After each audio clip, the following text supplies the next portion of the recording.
Husband खत्म हो गया सर, मेरा बाबू चला गया हमको छोड़ के।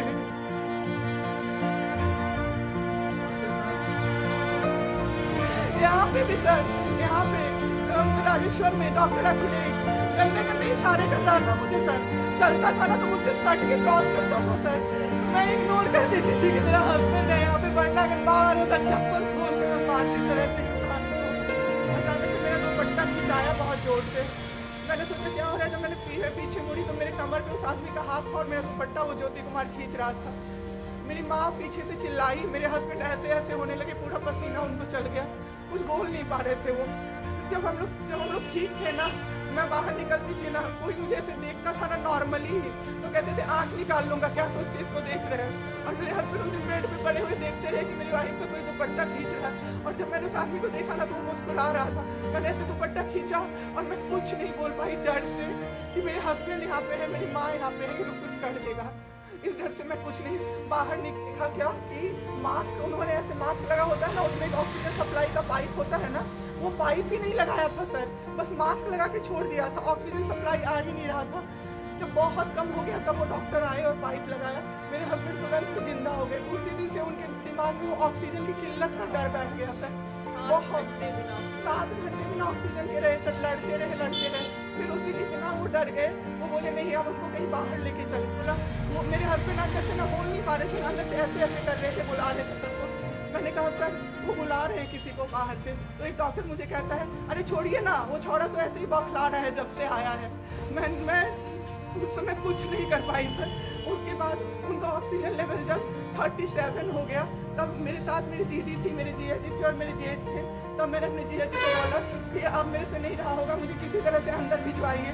तब उन्होंने ज़बरदस्ती मुझे अंदर भेजा और 37 से 74 मैंने कर दिया 10 मिनट में मेरे बाबू का ऑक्सीजन लेवल मैंने बढ़ा दिया।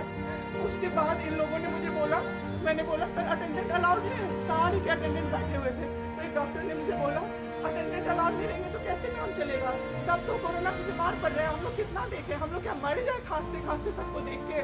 बैठिए चुपचाप और देखिए। 15 दिन तक सर एक टेबल पे एक लगातार में बैठी हूँ।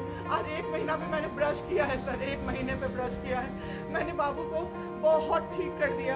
इतना स्ट्रॉ लगा के सर, मास्क के अंदर से स्ट्रॉ लगा के बाबू को मैंने जूस दाल रोटी सब कुछ पिलाया सर। इतने ठीक हो गए ना कि जो डॉक्टर फर्स्ट डे बोला था ये बचेगा नहीं, वो डॉक्टर सर 3-4 दिन बाद कहता है टचवुड क्या कर दिया आपने इसके साथ, ये तो एकदम ठीक हो गया, गजब का फाइट दिया आप दोनों ने मिलके। मुझे क्या पता था कि मैं फाइट दे रही हूँ और ये लोग मेरे बाबू को खत्म कर देंगे। इतना ऑक्सीजन का किल्लत सर, मेरा बाबू डर गया बहुत ज्यादा। ऑक्सीजन सिलेंडर देखता था और कहता था हाँ वो खत्म हो जाएगा, वो खत्म हो जाएगा। मैं कहती थी नहीं खत्म होगा बाबू। 1.5 घंटे के लिए सर ऑक्सीजन सप्लाई बंद रहता था। बाद में हमें पता चला ये लोग ब्लैक मार्केटिंग कर रहे हैं अंदर में ऑक्सीजन सिलेंडर का।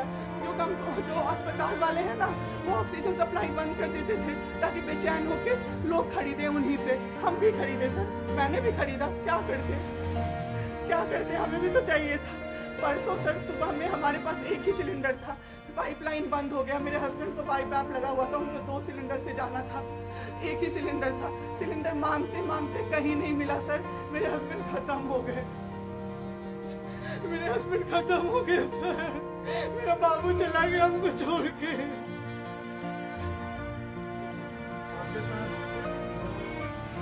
यहाँ पे भी सर, यहाँ पे राजेश्वर में डॉक्टर अखिलेश गंदे गंदे इशारे कर रहा था मुझे सर। चलता था ना तो मुझसे सट के क्रॉस करता था सर। मैं इग्नोर कर देती थी कि मेरा हस्बैंड है यहाँ पे, वरना अगर बाहर होता चप्पल खोल के मैं मारती तरह से इंसान को। क्या हुआ है, किस अस्पताल में हुआ है? सर हम लोग नोएडा में रहते हैं, मैं और मेरे हस्बैंड। अभी होली में हम लोग बिहार आए हुए थे सर, होली मनाने के लिए पूरी फैमिली का गेट टुगेदर था। 9 अप्रैल को मेरे हस्बैंड की तबीयत ख़राब हुई, फीवर हुआ उनको काफ़ी तेज़। हमने कोरोना का 2-2, 3-3 बार टेस्ट करवाया, नेगेटिव आया। RT-PCR के लिए दिया तो वहाँ पे भागलपुर में थे हम लोग। वहाँ पे 1 दिन 2 दिन वेट करते करते 10 दिन तक रिपोर्ट नहीं आया। फिर हमने नोएडा के एक डॉक्टर हैं उनसे कंसल्ट किया, वीडियो कंसल्टेशन से। उन्होंने बोला कि CT चेस्ट करवाना है। हम लोग भागलपुर गए और CT चेस्ट करवाए तो उसमें उनका इन्फेक्शन आया, 60% लंग्स उसमें इन्फेक्टेड था, डैमेज नहीं था, इन्फेक्टेड था बस। बाकी लंग्स का हर चीज़ परफेक्ट था, सारा चीज़ नाक का, गले का सब कुछ नॉर्मल था, उसमें रिपोर्ट में था। फिर हम लोग नेक्स्ट डे ग्लोकल हॉस्पिटल है भागलपुर में, ग्लोकल हॉस्पिटल लेके आए, वहाँ पे एडमिट कराया हमने आईसीयू में। मेरी मदर की भी तबीयत ख़राब थी, मेरी मम्मी और मेरे हस्बैंड दोनों एक साथ एडमिट हुए। वहाँ पे इतनी लापरवाही हुई उनके साथ, इतनी लापरवाही हुई। डॉक्टर्स आते थे बस विजिट के लिए, 10 मिनट देख के गए। उसके अलावा जितने भी वहाँ पे नर्स थे, कंपाउंडर्स थे, सारे के सारे जल्लाद थे सर। कोई दवाई तक नहीं देना चाहता था पेशेंट। मेरी मदर टचवुड बेटर कंडीशन में थी थोड़ी, मेरे हस्बैंड बोल भी नहीं पा रहे थे उस समय तक। इशारे से पानी का ऐसे ऐसे बताते थे, लेकिन कोई उनको पानी नहीं पिलाता था सर। वो मुझे हार के फ़ोन करते थे कि पानी पिला दो।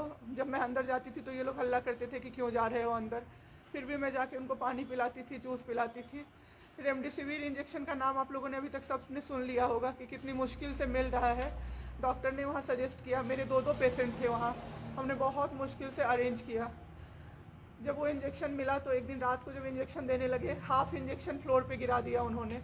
हमने कहा कि इतना महंगा इंजेक्शन है, इसी का असर होके ठीक होते ये आपने कैसे गिरा दिया। उन्होंने कहा कि 50,000 का भी गिरा देता ना तो तुम कुछ नहीं कर पाती अभी। हम लोग चुपचाप वहाँ से सर हट गए। थोड़ी देर बाद वहाँ पे मेरे हस्बैंड को मैंने देखा कि उन्होंने 2-3 बार पॉटी किया था, यूरिन पास किया था, कोई क्लीन करने नहीं आ रहा था सर। 6 घंटे से वो उसी गंदगी पे पड़े हुए थे। उन्होंने मुझे फिर फ़ोन किया, बस फ़ोन कर पाते थे सर, बोल भी नहीं, बस मिस्ड कॉल आती थी, मैं समझ जाती थी कि कुछ परेशानी है उनको। जब मैं गई तो मैंने देखा पूरे गंदे बेड पे मेरे हस्बैंड 6 फीट 2 इंच के सर, पूरे गंदे पे वो सोए हुए थे सर। मैंने ज़बरदस्ती सबको बुलाया। एक आदमी था ज्योति कुमार करके, ज्योति कुमार, सब लोग ध्यान से इसको कवर कीजिए। ज्योति कुमार एक कंपाउंडर था वहाँ पे। कौन से हॉस्पिटल का नाम? Glocal hospital Bhagalpur. Jyoti Kumar compounder है वहाँ का, मतलब जो अटेंडेंट सब होते हैं ना वो है, लड़की नहीं है लड़का है, ज्योति कुमार। उसको मैंने रिक्वेस्ट किया कि भैया प्लीज़ आप मेरे हस्बैंड की मदद कर दीजिए, रात में ये लोग रुकने नहीं दे रहे हैं मुझे अपने पास, इनके पास। उसने बोला ठीक है ज़रूर मदद करूँगा, ये कह के, और मैं अपने हस्बैंड से बात करने लगी, इशारे से ही वो बात कर रहे थे, मैं बोल रही थी। अचानक से मेरा दुपट्टा खिंचाया बहुत ज़ोर से। मैंने सोचा क्या हो रहा है, जब मैंने पीछे मुड़ी तो मेरे कमर पे उस आदमी का हाथ था और मेरा दुपट्टा वो ज्योति कुमार खींच रहा था। मेरी माँ पीछे से चिल्लाई, मेरे हस्बैंड ऐसे ऐसे होने लगे, पूरा पसीना उनको चल गया, कुछ बोल नहीं पा रहे थे वो। जब हम लोग ठीक थे ना, मैं बाहर निकलती थी ना, कोई मुझे ऐसे देखता था ना नॉर्मली ही तो कहते थे आंख निकाल लूंगा, क्या सोच के इसको देख रहे हैं। और मेरे हस्बैंड उस दिन बेड पे पड़े हुए देखते रहे कि मेरी वाइफ का कोई दुपट्टा खींच रहा है। और जब मैंने उस आदमी को देखा ना तो वो मुस्कुरा रहा था, मैंने ऐसे दुपट्टा खींचा और मैं कुछ नहीं बोल पाई डर से कि मेरे हस्बैंड यहाँ पे है, मेरी माँ यहाँ पे है, ये लोग कुछ कर देगा। इस डर से मैं कुछ नहीं बाहर निकली। मैं बाहर निकल के मैं दम से बैठ गई। वो आदमी मेरे पास फिर आया, मुस्कुरा के बोला मैं ध्यान रखूंगा। मैंने बोला ठीक है भैया आप ध्यान रखना। मैंने कुछ नहीं बोला उसको, कुछ भी नहीं। 2-3 दिन बाद ऐसे ही कोई सुविधा नहीं, कुछ नहीं। मेरे हस्बैंड की तबीयत उस दिन से बिगड़ी जब रात के 2 बजे में मेरी मदर के बगल वाले बेड पे एक अंकल, मास्क उनका हट गया था और वो अंकल चिल्ला चिल्ला के नर्स को बुला रहे थे और मेरी मम्मी चिल्ला रही थी जल्दी आइए ये मर जाएंगे, जल्दी आइए ये मर जाएंगे। कोई नहीं आया और अंकल ने दम तोड़ दिया। ऐसे 3-4 लोग उस 2-3 दिन के अंदर दम तोड़े हैं बिना केयर के, बिना नर्स के आए। सारी नर्स टेबल कुर्सी लगा के सो जाती थी, कहती थी पागल हो गए हैं हम ही, अब मर जाएंगे इस कोरोना के चक्कर में, अब तो क्यों जॉब कर रहे हो, छोड़ दो, आपकी जगह कोई और आ जाएगा। उसके बाद वहाँ से बाई पैप वहाँ उस हॉस्पिटल में नहीं अवेलेबल था। मेरे हस्बैंड की तबीयत एक दिन बहुत ख़राब हो गई, उन्होंने मायागंज रेफ़र कर दिया, भागलपुर मायागंज हॉस्पिटल। हम लोग अभी मायागंज आए, मायागंज की और हालत ख़राब, आईसीयू में 4 बेड था। मेरे हस्बैंड के बगल वाले बेड पे 4 लोग 6 से 7 घंटे में 4 लोग ख़त्म हुए। क्यों ख़त्म हुए? वो नर्स को बुला रहे थे, सिस्टर आ जाओ, दिक्कत हो रही है, और सिस्टर नहीं आती थी। एक अंकल तो बुलाते बुलाते उलट के गिर गए, पूरा सर फूट गया, ब्लड और मर गए वो अंकल वहीं पे। इतना मेरे हस्बैंड डर गए। शाम होते होते मेरे हस्बैंड की तबीयत अचानक से ख़राब होने लगी, पूरा ये सब ड्राई हो गया, एक लेयर वाइट कलर का जम गया उनके ऊपर, बहुत ज़्यादा तबीयत ख़राब हो गई। हम लोगों को समझ में नहीं आ रहा था कि हो क्या रहा था। अचानक से मेरे दिमाग में आया ना, बुलाते रहे नहीं, डॉक्टर को कम से कम 5-6 बार मेरी बहन बुलाने गई है, क्योंकि कोई डॉक्टर था ही नहीं ड्यूटी। कब हुई आपके हस्बैंड की डेथ? परसों। सुनिए मेरी बात, पहले पूरी कहानी मेरी सुनिए। मेरी बहन 5 बार 6 बार गई है बुलाने डॉक्टर को मायागंज में, तो डॉक्टर क्या कह रहे हैं, यार रात में भी सोने नहीं दोगे, रात में भी सोने नहीं दोगे। जब हमने देखा जाके सर तो लाइट ऑफ, इमरजेंसी के नाइट डॉक्टर्स का लाइट ऑफ, और सब नीचे बिछा के मूवी देख रहे हैं और सो रहे हैं, और दरवाजा तक नहीं खोला सर। मेरे हस्बैंड की ऐसी हालत हुई, जब मेरी दीदी बहुत जाके चिल्लाई तब एक डॉक्टर आए वहाँ से, तो उन्होंने देखा क्या कि मास्क, उन्होंने ऐसे मास्क लगा होता है ना, उसमें एक ऑक्सीजन सप्लाई का पाइप होता है ना, वो पाइप ही नहीं लगाया था सर, बस मास्क लगा के छोड़ दिया था, ऑक्सीजन सप्लाई आ ही नहीं रहा था। जब बहुत कम हो गया तब वो डॉक्टर आए और पाइप लगाया, मेरे हस्बैंड तुरंत भी जिंदा हो गए। उसी दिन से उनके दिमाग में वो ऑक्सीजन की किल्लत का डर बैठ गया सर। 7 घंटे बिना ऑक्सीजन, 7 घंटे बिना ऑक्सीजन के रहे सर, लड़ते रहे। फिर उस दिन इतना वो डर गए, वो बोले नहीं अब हमको कहीं बाहर लेके चलो। दिल्ली में सर हमने बेड का किया, बहुत पता नहीं था, दिल्ली में कहीं भी जगह नहीं था। हम पटना आए, राजेश्वर हॉस्पिटल में सर पटना आए। यहाँ पे इन्होंने कहा आईसीयू में अटेंडेंट नहीं अलाउड है, नहीं जाओगे आप। मेरे हस्बैंड रोने लगे कि मेरी वाइफ को बस भेज दो, वो रहेगी तो मैं ठीक हो जाऊंगा। इन लोगों ने नहीं अलाउ किया सर। आज मैंने देखा एम्बुलेंस से हम लोग भागलपुर से पटना आए थे राजेश्वर, रास्ते में उनको 3 बार पॉटी हुई थी सर। उसी गंदे बेड पे उनको 4-5 घंटे राजेश्वर में सुलाया रहा। मैं 10 बार जाके बोली बाहर से कि सर प्लीज़ बेड क्लीन कर दीजिए, वो हम लोग देख लेंगे ना। एक डॉक्टर निकले, मैंने बोला, वो मेरे हस्बैंड अंदर से ना बोल नहीं पा रहे थे ना, अंदर से ऐसे ऐसे कर रहे थे, बुला रहे थे सबको। मैंने कहा सर वो बुला रहे हैं किसी को बाहर से, तो एक डॉक्टर मुझे कहता है अरे छोड़िए ना, वो छोड़ा तो ऐसे ही बौखला रहा है जब से आया है। मैं उस समय कुछ नहीं कर पाई सर। उसके बाद उनका ऑक्सीजन लेवल जब 37 हो गया, तब मेरे साथ मेरी दीदी थी, मेरे जीजा जी थे और मेरे जेठ थे। तब मैंने अपने जीजा जी को बोला कि अब मेरे से नहीं रहा होगा, मुझे किसी तरह से अंदर भिजवाइए। तब उन्होंने ज़बरदस्ती मुझे अंदर भेजा और 37 से 74 मैंने कर दिया 10 मिनट में। मेरे बाबू का ऑक्सीजन लेवल मैंने बढ़ा दिया। उसके बाद इन लोगों ने मुझे बोला, मैंने बोला सर अटेंडेंट अलाउड है, सारे के अटेंडेंट बैठे हुए थे। तो एक डॉक्टर ने मुझे बोला अटेंडेंट अलाउड नहीं रहेंगे तो कैसे काम चलेगा, सब तो कोरोना से बीमार पड़ रहे हैं, हम लोग कितना देखें, हम लोग क्या मर जाए खांसते खांसते सबको देख के। बैठिए चुपचाप और देखिए। 15 दिन तक सर एक टेबल पे एक लगातार मैं बैठी हूँ। आज 1 महीना पे मैंने ब्रश किया है सर, 1 महीने पे ब्रश किया है मैंने। बाबू को बहुत ठीक कर दिया। इतना स्ट्रॉ लगा के सर, मास्क के अंदर से स्ट्रॉ लगा के बाबू को मैंने जूस, दाल, रोटी सब कुछ पिलाया सर। इतने ठीक हो गए ना कि जो डॉक्टर फर्स्ट डे बोला था ये बचेगा नहीं, वो डॉक्टर सर 3-4 दिन बाद कहता है टचवुड क्या कर दिया आपने इनके साथ, ये तो एकदम ठीक हो गए, गजब का फाइट दिया आप दोनों ने मिलके।